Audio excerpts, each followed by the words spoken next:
In this video, we're going to see White House whistleblower Miles Taylor come on UK television and tell his side of the story about how exactly Donald Trump and this administration are hell-bent on taking revenge on him and his family.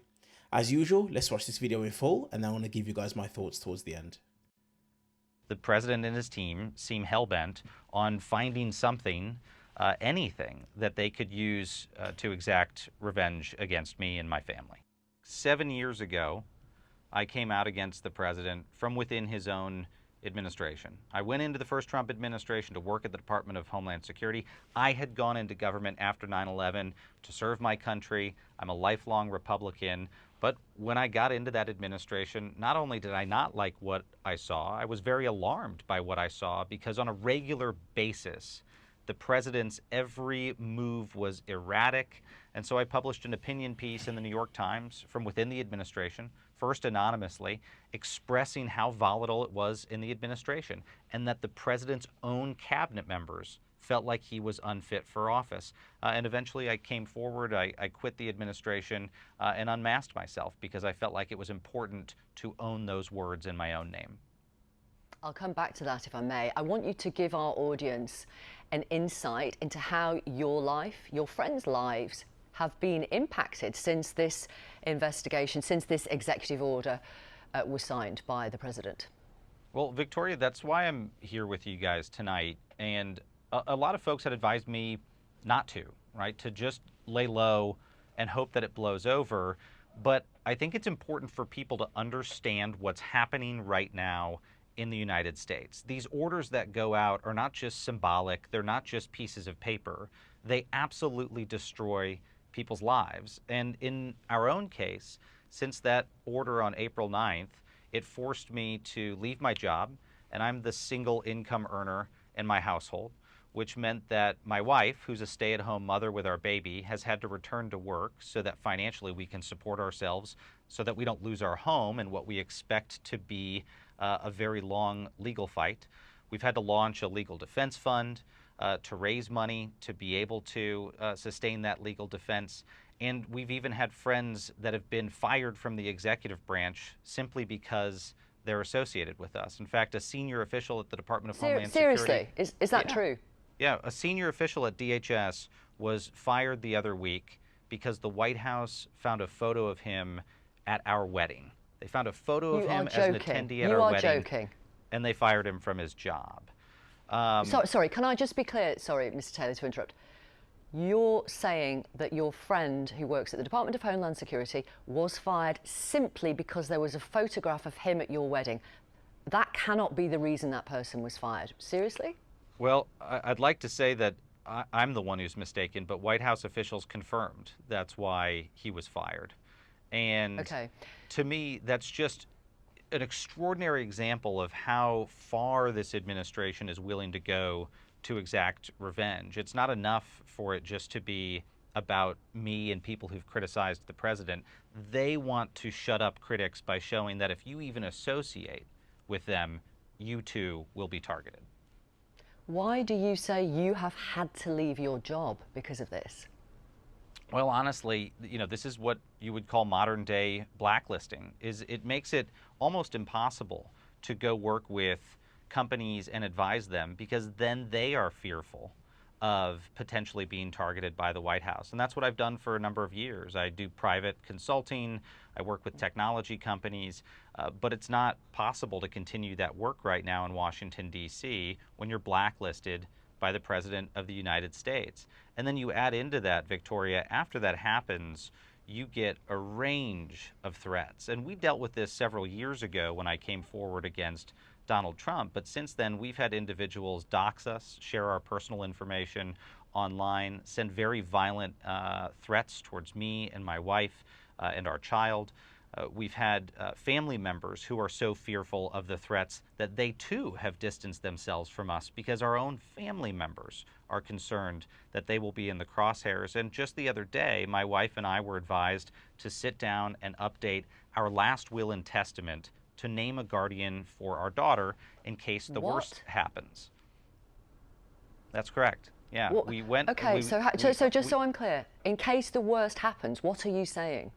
Well, I mean, security folks that I've talked to have, reviewed some of the threats that we faced, and the worry is that some of these individuals who've been sharing our information online are trying to get people to show up at our home, trying to get people to show up where we are, and God forbid that results in an act of violence. And so we were told that the safe move would be we need to name a guardian for our daughter in case that happens. And I mean, keep in mind, Victoria, nothing's really happened yet except the executive order. The president hasn't announced charges against me. This is the aftermath of just him signing his name to a piece of paper that says I'm a traitor and that says I'm to be investigated by his administration. It has completely detonated our lives. And is it true that people you went to school with are being contacted? We've received indications that all the way back to people I went to high school with are being reached out to for interviews. We don't know about what. We don't know what the investigators are looking into.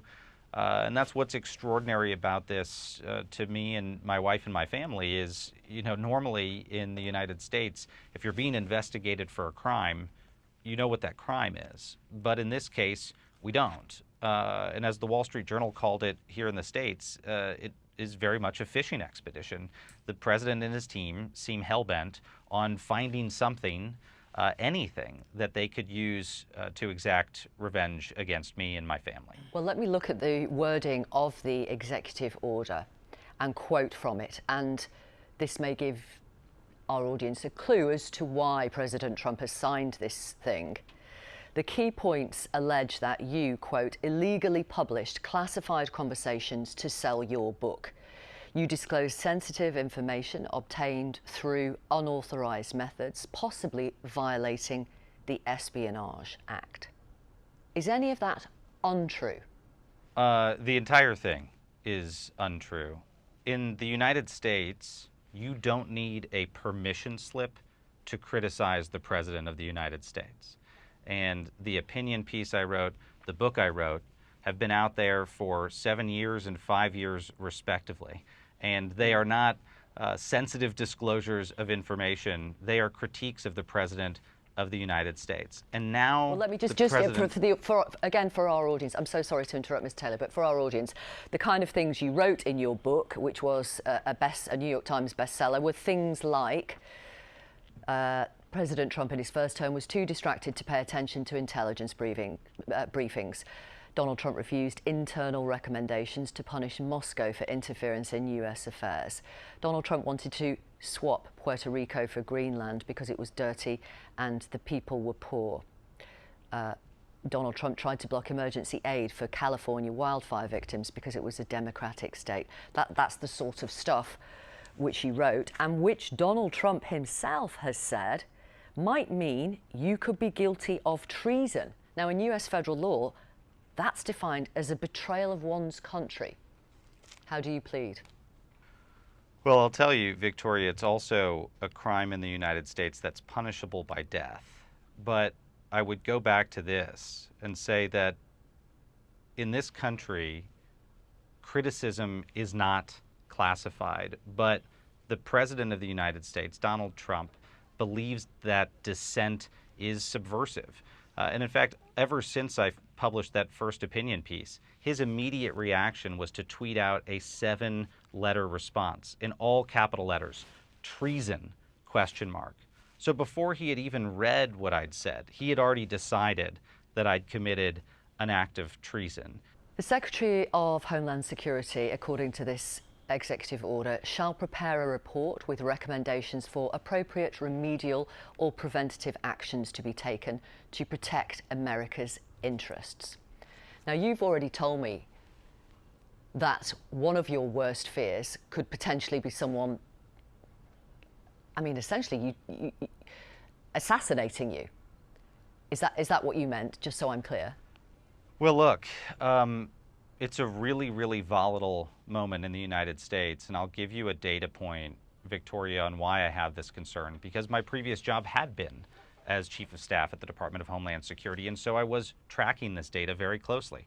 When Donald Trump was first elected in 2015 and then took office in 2016, there were something like 1,000 death threats a year against members of Congress. By the time he left office, that number had swelled to 10,000 death threats a year. There had been a tenfold increase. That has continued. We are seeing a spike in threats to individuals, and especially people that Donald Trump targets. And so we do have a real security worry in our family, but the worry extends beyond us, because this isn't just about Miles Taylor. It was as easy as the stroke of a pen for the President of the United States to order me to be investigated.